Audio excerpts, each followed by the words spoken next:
Berlin, October 31st, 2021. I arrive in my 101-year-old grandfather's apartment. He sits at the far end of the table. I go over to him and sit down. I gently take his hand, a hand that has witnessed a century of change. Born in 1920, he grew up in a world without television, without the internet, without smartphones, even without AI. Yet, he is curious. So he says, "Lara, how did you get here?" "By car sharing," I say. A pause. He asks, "What is car sharing?" That moment made me realize innovation doesn't matter when we don't understand it. But now, explaining car sharing to this very old man who lived a life before the invention of sliced bread, well, challenge accepted.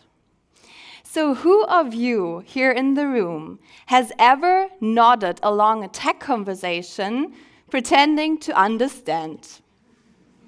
Yeah, let's be honest, we've all been there. So why do we do that? Maybe because we all hit that, "oh, you don't know" phase.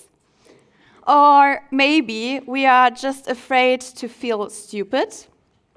Or maybe we don't have energy for another 20 minutes blockchain conversation. Yeah, we all know that. Why is that happening?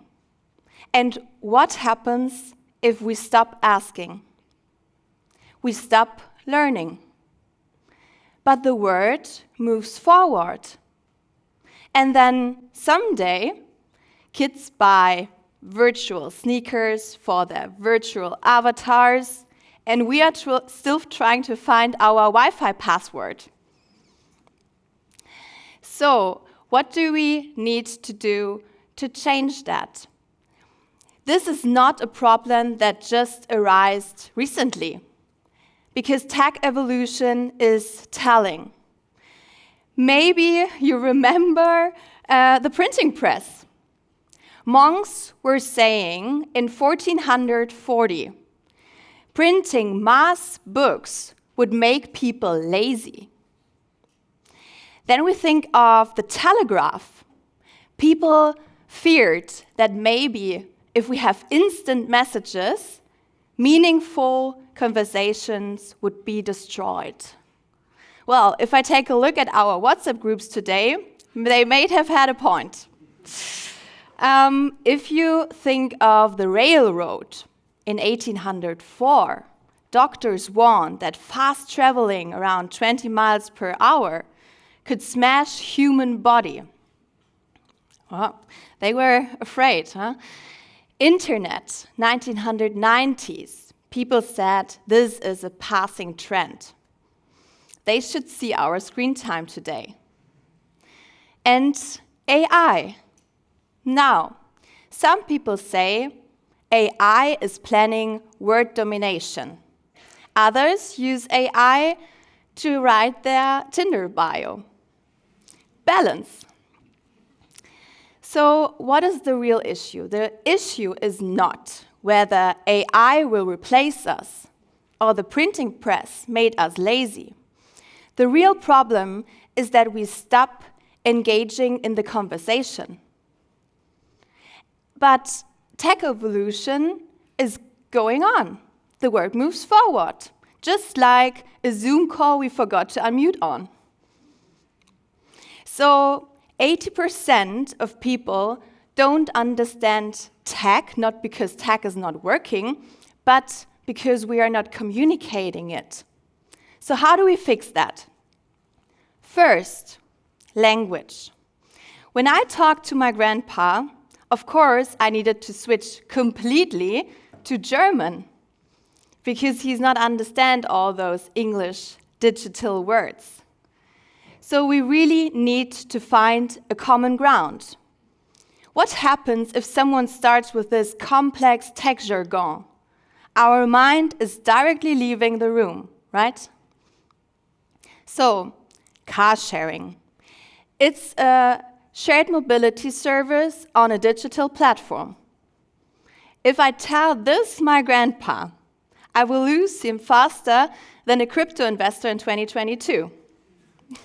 So, I say, look, grandpa, it is like borrowing a car when you need one, but you don't own it. Now he maybe understands. Tech is not powerful when it's complex. Tech is powerful when it's understood. The second thing is context. So who of you still owns a car? Not too many. But it has been a thing for decades. Today, things have changed. 60% of people of world population will live in cities in 2030. The costs of a car have skyrocketed. Transportation makes 30% of world's CO2 emissions. Well, great numbers. But who will ever be convinced by statistics?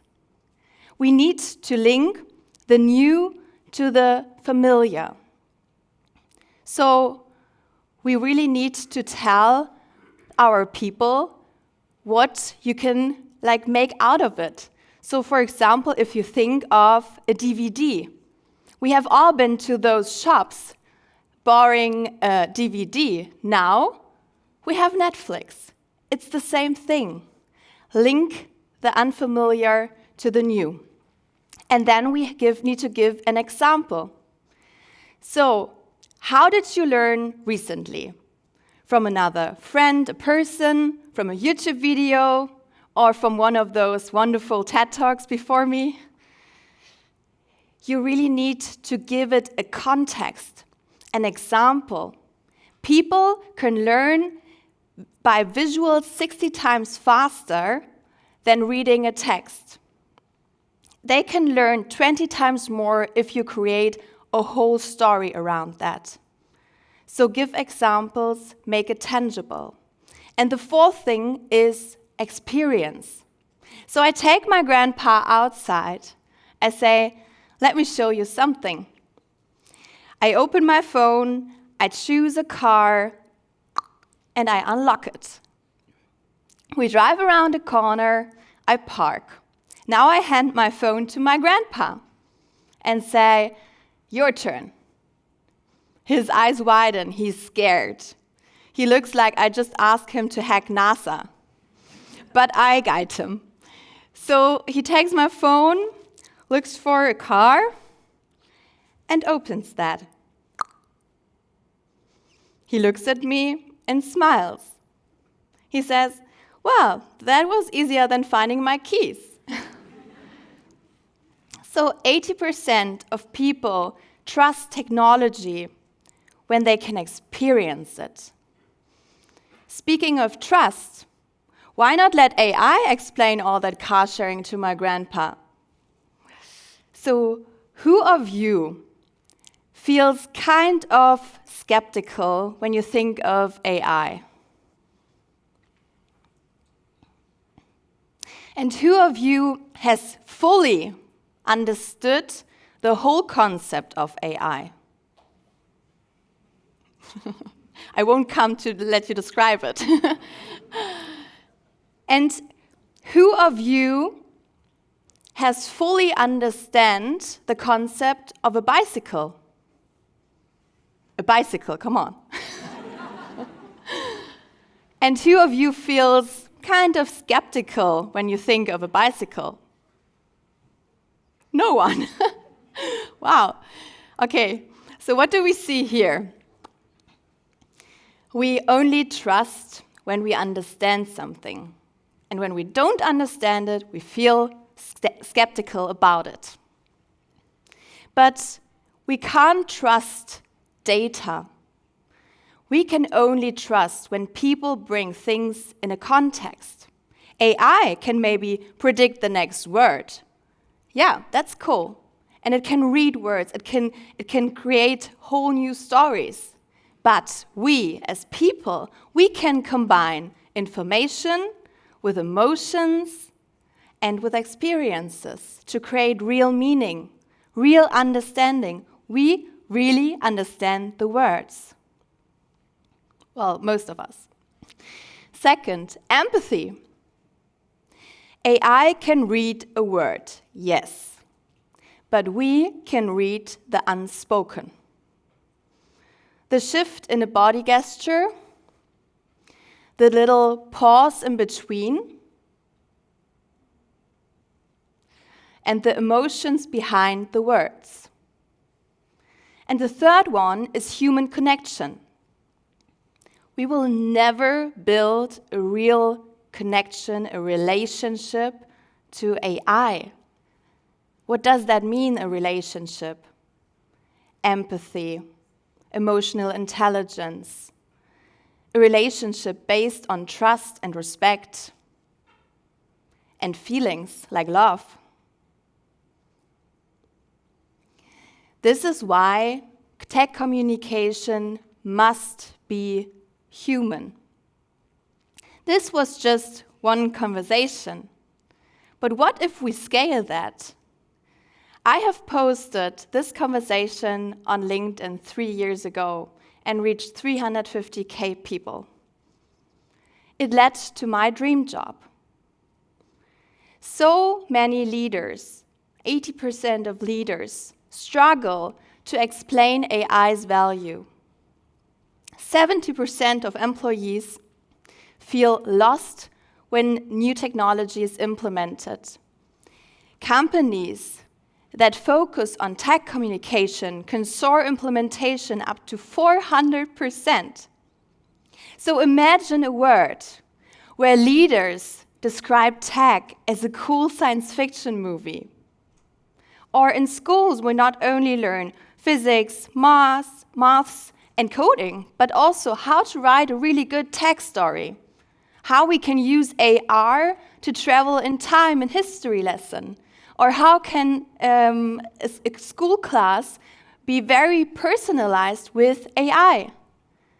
What if newspaper could make new breakthroughs, an adventure, than a lecture? It led to my dream job, and from reaching one person, I now reach millions. As first full-time corporate influencer globally with Deloitte, I reached 400 million people on my message of tech for good. This is what I do. But this is not enough. It's up to each of us here in the room. And I would like you to commit to, first, ask more. Dare to ask when you don't understand something. Please, never ever again let a tech concept pass by without truly understanding it. I know this is a big task. Next one, explain more. If you see someone struggling with tech, be that one person who explains it, who makes it click. And the third one is bring along more people. We are not alone in this. Open the door to the tech table. Create opportunities for everyone. And the fourth one is act for good. Harness tech for good. Decide and use sustainable and human technology that make our world a little better. And now, imagine, it's the year 2100. Sounds weird, right? And I am over 101 years old. And I hope I still sit here with my grandchildren. I asked them, how does this new AI unlock time travel? What answer do I want to hear? Oh, you wouldn't understand. Or, let me show you, Grandma. Thank you.